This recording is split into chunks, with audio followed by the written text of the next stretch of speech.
Oke, Pak Hasan ada yang ingin dinyatakan atau ditanyakan? Silakan Pak Hasan. Ya, kalau di services saya rasa saya setuju dengan Pak Haryadi bahwa umumnya manufacturing itu menawarkan potensi dan pertanian dan kelautan itu menawarkan employment opportunities yang lebih signifikan ya dalam mengatasi masalah unemployment. Tetapi ada satu, kalau kita melihat market opportunity yang ada di depan mata, kita salah satu itu adalah dampak daripada one child policy yang dianut oleh pemerintah di China sendiri, sehingga semua anak itu cenderung adalah anak laki, sehingga tadi sambil guyon kita bilang bahwa sebetulnya kita bisa ekspor pengantin wanita ke sana. Tetapi untuk 1,9 miliar tadi, 1,5 miliar penduduk tadi itu mereka menghasilkan kira-kira 7 sampai 10 juta lulusan SMA per tahun.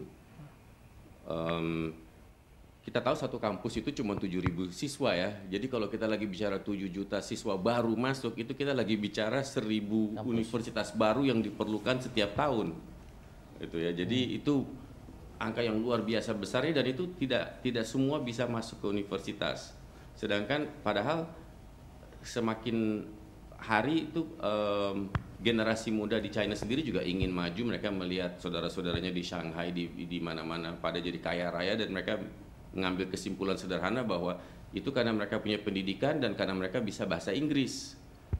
Dan itu kombinasi yang manjur buat mereka lihat, sehingga orang tuanya pun juga mencari cara gimana supaya anaknya bisa sekolah universitas dan bisa bahasa Inggris. Disekolahkan ke Amerika belum mampu karena susah, nilai yang diharapkan terlalu tinggi, dan juga tidak mampu bahasa Inggrisnya, dan juga masih mahal. Nah, di sini saya melihat bahwa ada peluang seperti universitas-universitas seperti yang sudah menggunakan bahasa Inggris, seperti katakan Pelita Harapan atau Presiden University. Mereka bisa membuat spesialisasi untuk menampung anak-anak yang ya nggak, kalau anak menterinya sekolahnya di Amerika, tapi kan anak camat kan sekolahnya di mana.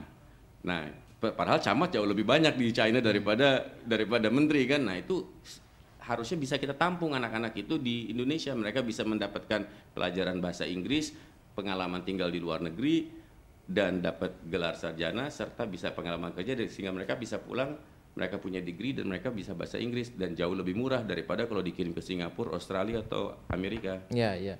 Tapi apa hubungannya sama status free trade itu, Pak ya?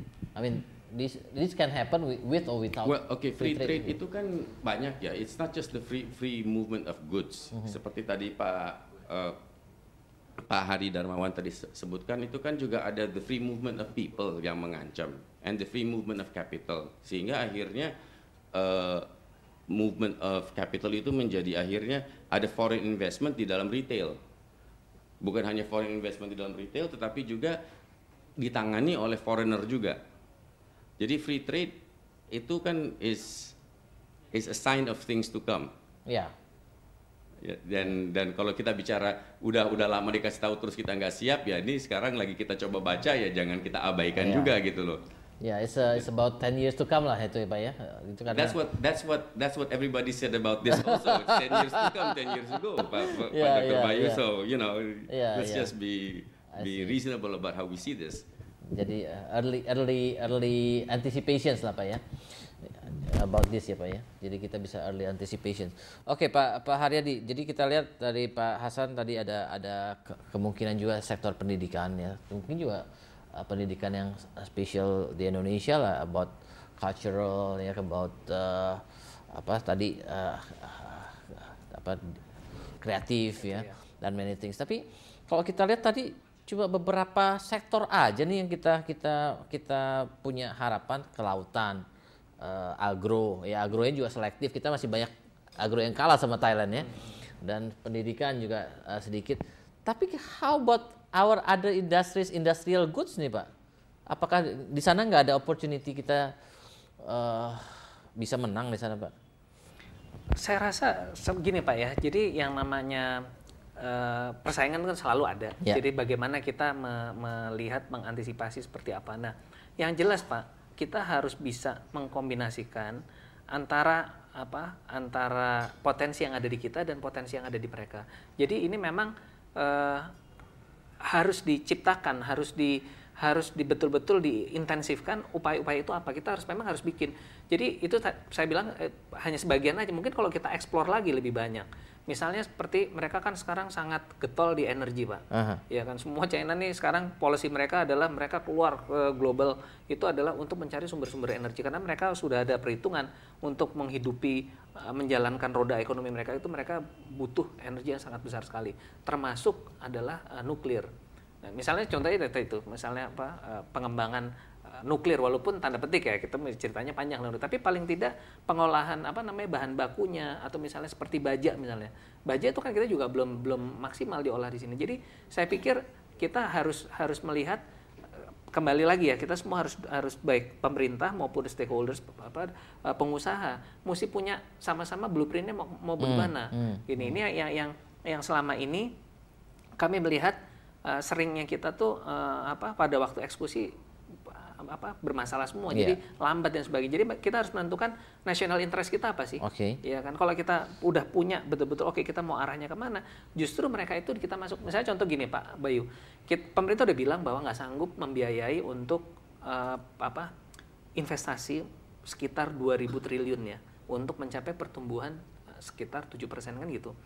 Mereka bilang bahwa pemerintah hanya sanggup punya kemampuan pendanaan hanya 13%. Berarti ada 87% yang harus diambil dari sektor non pemerintah. Nah, kita bisa pakai nggak China ini?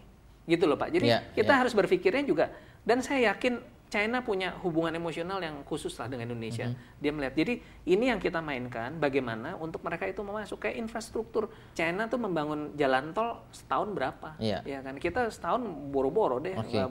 Nah, ini yang ayo kita ini kan gitu loh, kita cari potensi. Jadi kita juga nggak bisa cuman ngeluh aja, kita justru manfaatkan dia bagaimana untuk kepentingan kita kan gitu Pak. Pak, kita harus break lagi sekali lagi untuk masuk ke dalam segmen berikutnya. Para business leaders dan intellectual business community, buat Anda yang ingin berpartisipasi silakan SMS ke 0896 Anda bisa bertanya, memberikan komentar ataupun memberikan pendapat atas topik kita hari ini ataupun program CEO Reference. Kita break untuk masuk ke dalam segmen berikutnya.